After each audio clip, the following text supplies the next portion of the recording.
Sir ఇది reservation అంటే వర్గీకరణ తర్వాత కేవలం ఉన్నత విద్య ఉద్యోగాల మాత్రమే మాదిలకు వాళ్ళకు వచ్చే వాటా వస్తుంది, కానీ చట్టసభల్లో వారికి ప్రాతినిధ్యం పెరుగుతుందా? ఇదొకటి. ఈడబ్ల్యూఎస్ ఏంటంటే 10% రిజర్వేషన్ అంటే వారి జనాభా కంటే ఎక్కువగా ఉంది. సో దీనిపై ఆన్సర్ ఏంటి? ఓకే, ఇప్పుడు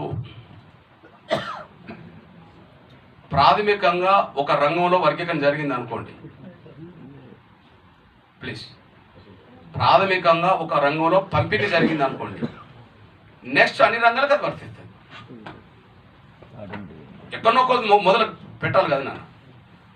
ఇప్పుడు ప్రాథమికంగా ఇక్కడ మొదలవుతుంది, ఇక్కడ అమలు జరిగింది, పలాంకాడ ఎందుకు అమలు జరగదనే ప్రశ్న వస్తుంది, దానికి కూడా పరిష్కారం దొరుకుతుంది. కానీ అన్ని ఒక్కసారి దొరకకపోవచ్చు. ఎగ్జాంపుల్ మీ దృష్టికి తీసుకుంటున్నాను. ఇప్పుడు కేంద్ర ప్రభుత్వ సర్వీసుల్లో రిజర్వేషన్లు వేరు, రాష్ట్ర ప్రభుత్వ సర్వీసులు వేరు. ఇప్పుడు బీసీలకు రిజర్వేషన్లు ఉన్నాయి విద్యా ఉద్యోగ రంగంలో, రాష్ట్ర ప్రభుత్వ సర్వీసుల్లో వర్గీకరణ ఉన్నది, ఏబిసిడి ఉన్నది. కానీ కేంద్ర ప్రభుత్వ సర్వీసులో ఏబిసిడి ఉన్నదా? లేదు. దాని మీదనే ఓ కమిషన్ వేసింది మన supreme court senior judge Rohini, justice Rohini ఆధ్వర్యంలో కమిటీ పడ్డది. అంటే కేంద్ర ప్రభుత్వ సర్వీసులో కూడా వర్గీకరణ జరిగే విధంగా ఒక కమిషన్ వేశారు.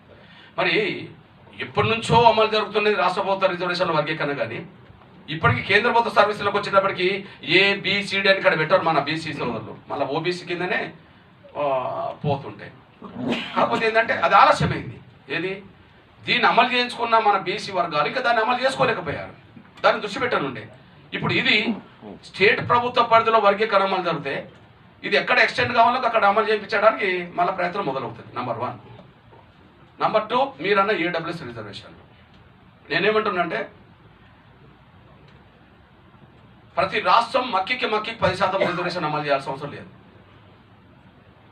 ఎక్కడన్నా 25% పైగా ఉన్నత వర్గాల అగ్రకులాల జనాభా ఉన్న కాడ అందులో ఒక 30% జనాభా పేదలది ఉన్నది అగ్రకులం అన్నప్పుడు 7-8% వర్తిస్తుంది, లేదా 10% వర్తిస్తుంది. 30% జనాభా ఉన్నది అనుకోండి, కొన్ని రాష్ట్రాల్లో 30% అగ్రకులాల జనాభా ఉన్నది అనుకోండి, అగ్రకులాలు అందరికి ఇచ్చే రిజర్వేషన్లు కాదు కదా, అగ్రకులాల పేదలకు ఇచ్చే రిజర్వేషన్లు కదా.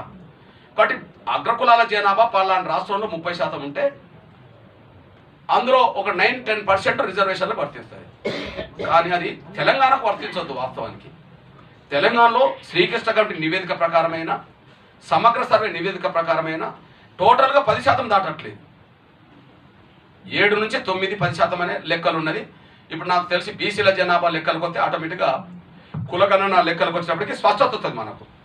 కానీ శ్రీకృష్ణ కమిటీ నివేదిక ప్రకారం 9%, సమగ్ర సర్వే నివేదిక ప్రకారం 7 అట్లా కనిపిస్తున్నది.